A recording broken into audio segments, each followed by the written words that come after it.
It seems hard to remember when America was united, but recently we were reminded of such a time, the morning of September 11th, 2001, when all Americans pledged to persevere together. Nearly a quarter century ago, the New York City Office of the Chief Medical Examiner made a promise to identify the remains of the lost souls of 9/11. Not many are aware, but that work has never stopped. Today, more than 1,000 families still wait for word, and you're about to meet two for whom the promise was kept. The most recent identification came this past December when Ellen Niven was decorating her Christmas tree. Two police officers came to her door with news of her husband, John, who had been missing 22 years. The story will continue in a moment. John was my husband. I met him when I was 24 years old and had moved to New York. Incredible person, described by people who knew him as a real gentleman, very old school, old soul, wonderful father. Very happy when we had our young son and spent a lot of time with him. Great friend to a lot of people. John Niven was a 44-year-old insurance executive bound for his office on the 105th floor of the South Tower as the terrorist attack began.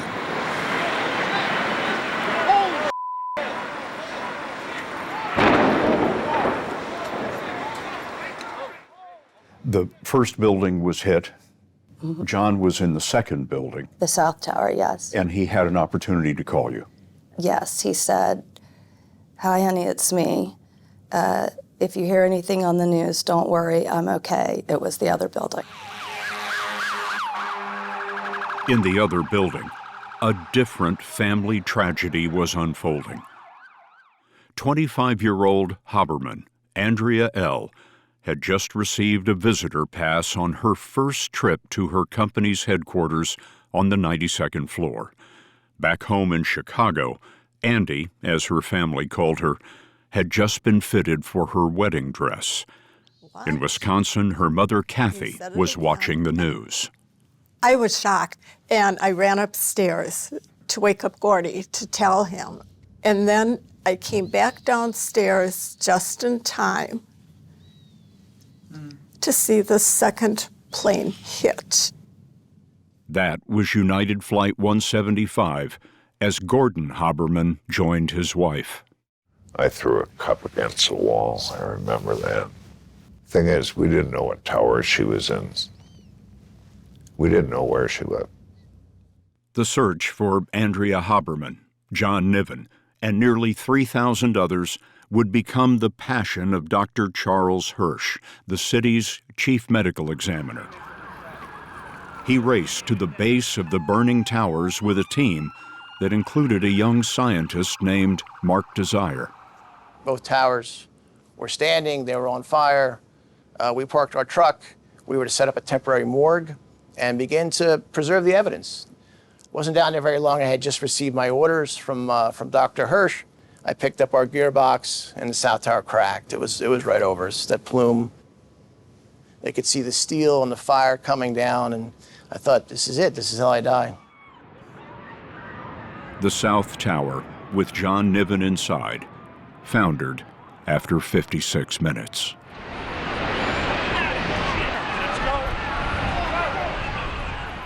As you're running away from the collapsing South Tower, you were heading for a door in an adjacent building, and then you got blasted off your feet? Yeah, it just knocked me right out of my shoes. Never made it to the door, but it was enough to get me partially through the window, which really would save my life. If I was on the outside, everything that came down across my legs would have taken me out. The medical examiner's team survived. That's Mark Desire in the middle, in the green shirt. The North Tower, in the distance, is minutes from collapse. Andrea Haberman is inside. Her parents, her sister Julie and fiancé Al, drove 16 hours to Manhattan, where they picked up a list of hospitals. But with those lists of medical centers, Kathy and I split up, and Julie and Al took the west side of Broadway, and we took the east side. 32 different medical centers, working our way down towards tip Manhattan and Ground Zero. Of course, the answers were No. no. No, for Andrea Haberman and thousands of others. Manhattan was papered in pleas for the missing, and longing remained after hope had washed away. Everybody has a flyer. Everybody is looking for their people. Families lined up at a National Guard armory and waited hours to give DNA samples to the medical examiner. 17,000 reference samples, toothbrushes, razors, hairbrushes, anything that the person touched when they were alive. If we couldn't get one of those samples, what living relatives do we have? Moms and dads, kids? There was DNA swab done of my young son Jack's cheek. You filled out descriptions, you gave photographs, you filled out many, many forms. They swabbed your son's cheek for DNA. Yes, How old was he? 18 months. His father was among those entombed in a mountain of misery. Nearly 2 million tons of debris were searched by hand for human remains. After a year, they thought they had found everything. But then, in 2006, there was a shocking revelation. Bone fragments on the roof of a building across the street from Ground Zero. The medical examiner sent anthropologist Bradley Adams. We ended up going through the whole rooftop, and we found over 700 small bone fragments on that rooftop. And then we ended up, obviously if there's remains there, we need to search other areas. So we went through every floor of that building, even to the point of having vacuum cleaners and vacuuming up dust and debris. The remains on the Deutsche Bank building were from American Airlines Flight 11. The discovery prompted a new search for clues at Ground Zero. Computer floppy disks or golf balls or parts of office furniture that would be buried there. And if you're seeing that, then you know there's the potential there could be human remains mixed in with this World Trade Center debris. 5 years after the attack, Brad Adams began collecting 18,000 tons of excavation material over the course of a year. 75 anthropologists washed it through screens. How many human remains did you find in that project? There was the 700 on Deutsche Bank, and then over 1,000 more were found during the sifting operations. Altogether, the total World Trade Center remains came to 21,905. The recovery efforts have been monumental, and this was an unprecedented event. As you know, this is the greatest mass murder in the history of the United States. Today, Dr. Jason Graham is New York City's chief medical examiner. He inherited this promise made by his late predecessor, Charles Hirsch. As long as there are families who are continuing to seek answers, this work will continue. What's the scope of what's left to be done? There were 2,753 victims, homicide victims. 60% of those individuals have been identified. 40% are left to be identified. 40% comes to 1,103 victims with no identified remains. So these are the steps from once remains are received. Putting a name to those remains is the job of the last original member of the medical examiner's 9/11 team, Mark Desire, now Assistant Director of Forensic Biology. These remains went through every possible thing that could destroy DNA, from jet fuel to diesel fuel, mold, bacteria, sunlight, all kinds of chemicals that were in the building, insects, heat, fire, All of these things destroy DNA. Everything was present at ground zero, making this not only the largest forensic investigation in the history of the United States, but the most difficult. Some of these World Trade Center remains have been tested how many times? 10, 15 times, yeah.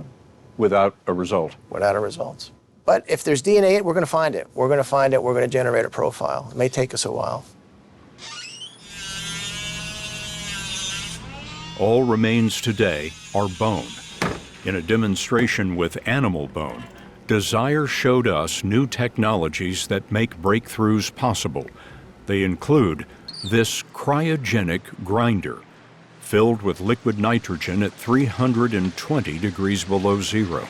The early days of 9/11, 2001, we were doing this all by hand with a mortar and pestle. With high-speed vibration, individual cells in the deeply frozen bone shatter. A chemical process releases their DNA. Equipment like this has taken that to the next level, given us so much more access to cells. We need as much DNA as possible because these samples have hardly any. Other innovations chemically amplify DNA, revealing more information from the smallest fragment.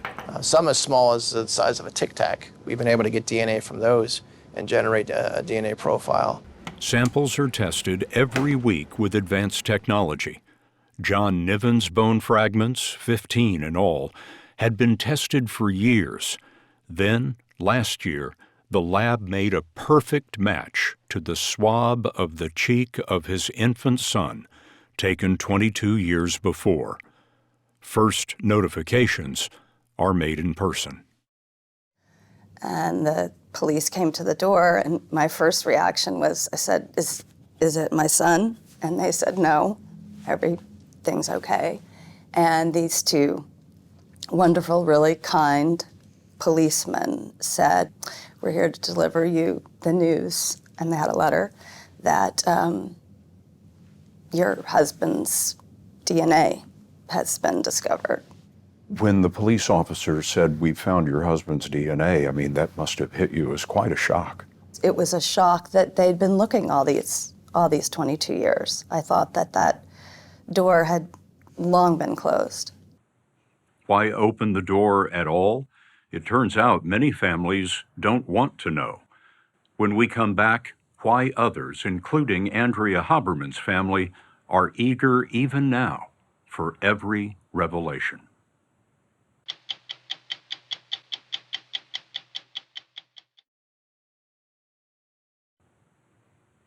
About half of 9/11 families have told the medical examiner that if their loved one is identified today, they don't want to know. Time has lightened their burden of grief. But the other half still hope for word. Few understand this mix of emotions like Dr. Jennifer Odian. She's the medical examiner's World Trade Center anthropologist, a scientist, and something of a counselor to those still hoping for the promise. The story will continue in a moment. Shock, I would say, is the first response, typically, just because of how many years have gone by. They weren't necessarily expecting to get that new identification. Any identification for some families, they weren't expecting it. And then after that, it tends to be emotional, some grief, because all the memories, everything is coming up about that. Can you give me a sense of how many families you're in touch with? Hundreds. Hundreds? Yeah. What memories have some of these families shared with you? Some of the memories are that last phone call that they received, or the last birthday they had, or a vacation. But a lot of it has to do with that last contact, whether it was in the morning before they went off to work, or if they had called while they were in the towers.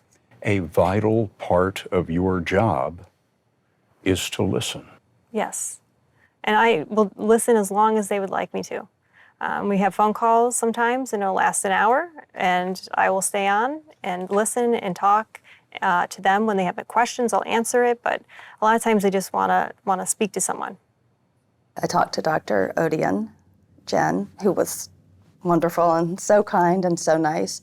Ellen Niven spoke to Jennifer Odian this past December when the remains of her husband John were identified for the first time. So I heard nothing about John's remains for 22 years. So we just assumed that there was nothing. We buried a box of mementos, photographs, and a letter that I wrote, and a drawing my son had done, and then nothing. She remarried and had 2 more boys.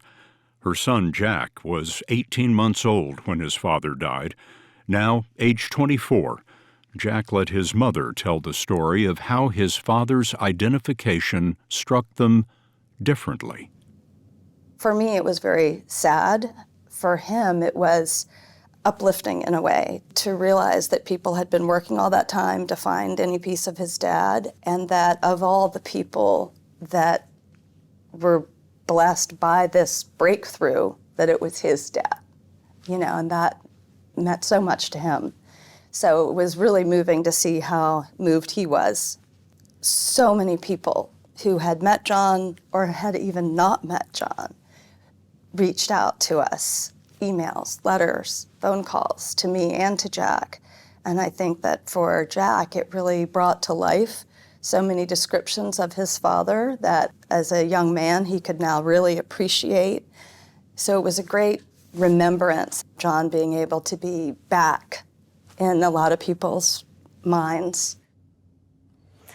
As remains are identified, the folders get bigger and bigger because we keep adding all the information for those remains. Jennifer Odian adds new identifications to the DM files. No one knew what to call 9/11 the day it happened, so the ME settled on Disaster Manhattan. There's one folder for each murder victim, 2,753. This is an inventory of all of the remains found for this one person. Correct. Such things here as rib, vertebra, sternum, found over months and years. Correct.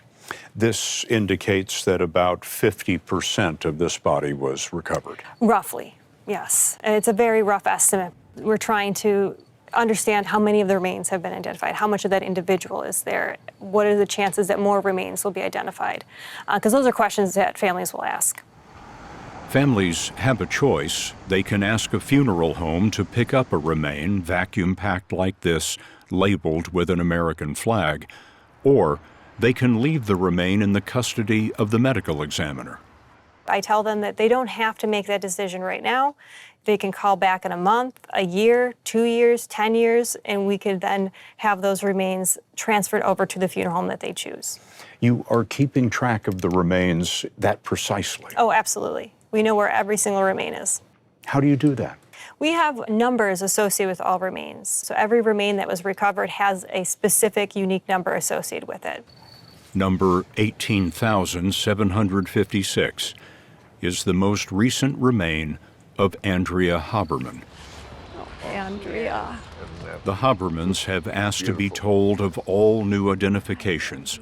For them, each reminder of their daughter is a stepping stone through a void. Isn't that beautiful? That Gordon Haberman calls missing. It's hard to describe missing to other people, but it's deep inside you. There isn't a day that I or we don't think of her. Help me understand what it means to you to have had Andrea's remains identified. If Andrea could face what she had to face, how could I not want to know what happened to her? Today, he's 73. His relationship with the medical examiner has spanned 11 notifications, plus the amazing discovery of the relics of Andrea. When you went through these things for the first time, what did you see? What did you think? How terrible it must have been.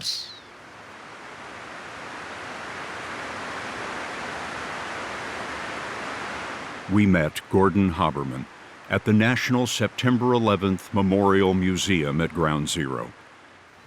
With the help of the museum staff, we saw artifacts from Andrea's purse, which are archived, cataloged, and handled like antiquities. He received them in 2004 from the NYPD in a meeting with officers and a priest. They wanted to know if I needed any help processing that, and I was actually more concerned at that time how I'm going to keep these from my wife. He feared his wife's pain, so he locked the bag in a desk drawer which he did not open for 7 years. In 2011, they donated to the museum the collection of a quarter-century ago. This is the phone that we kept calling. Her flip phone. It didn't work.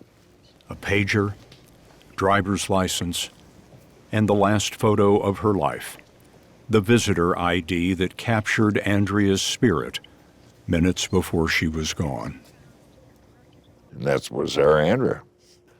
And she was going to go on to do great things, and she wanted grandchildren. Her house was such a pride.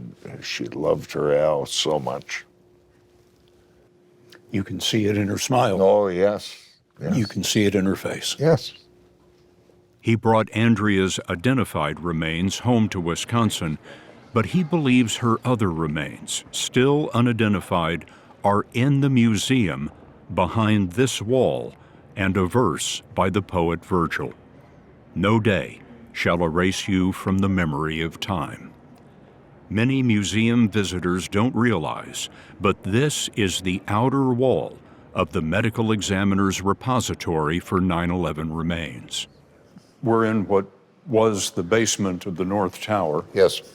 And this is completely out of the path of the museum. It's hidden around the corner. Yes.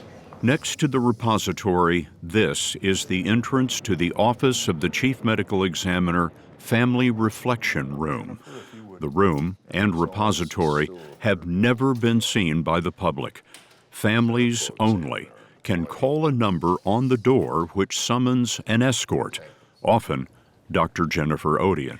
So the visits are different every time.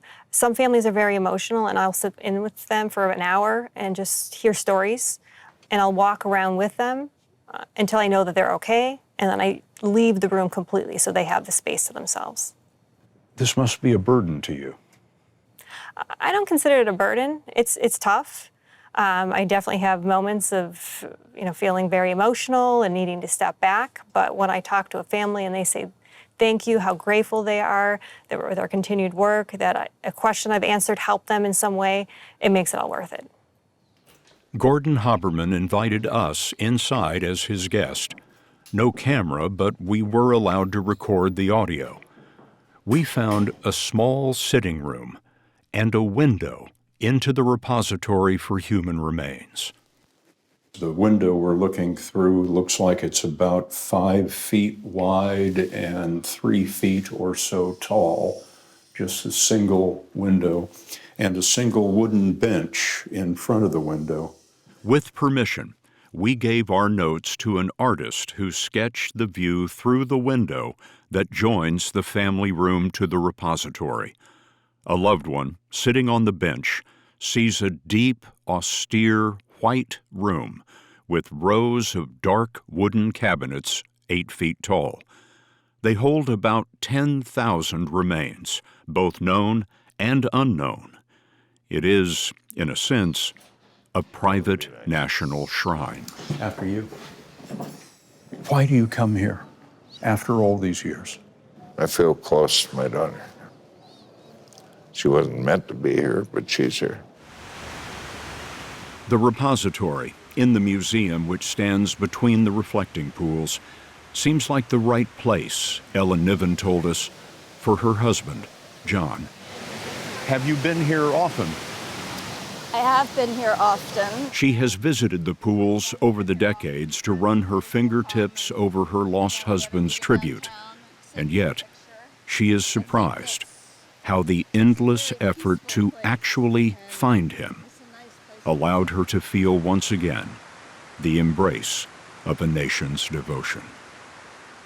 My first reaction was to tell people, did you know that all this time they have been sifting through these remains and researching for over 20 years? What an incredible thing.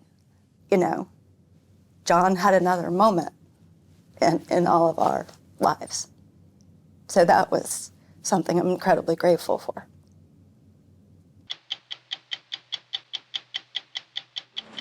Scott Pelley on the 9/11 family's quarter-century search for closure. There is hope, and I never give up hope. At 60minutesovertime.com, sponsored by Pfizer.